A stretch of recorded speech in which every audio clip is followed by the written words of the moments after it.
Yan ang sinasabi ko. Akalain mo yon, nakabili ako ng murang smartwatch na saktong-sakto sa running era ngayon. Usong-uso na yung mga fitness ngayong taon.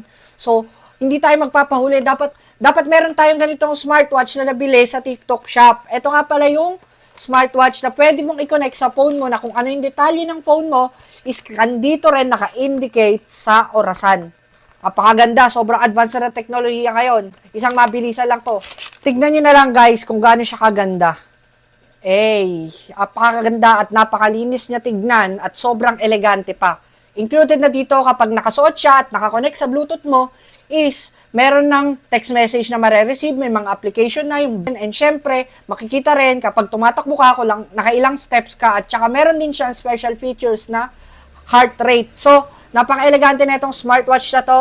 Kung gusto nyong bumili, happy checkout. Nandyan lang sa TikTok shop, guys. Napakalinis tignan.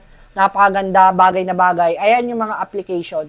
So, sa sobrang modern ng teknolohiya ngayon, dapat hindi ka na nagpapahuli para magkaroon ng ganitong smartwatch.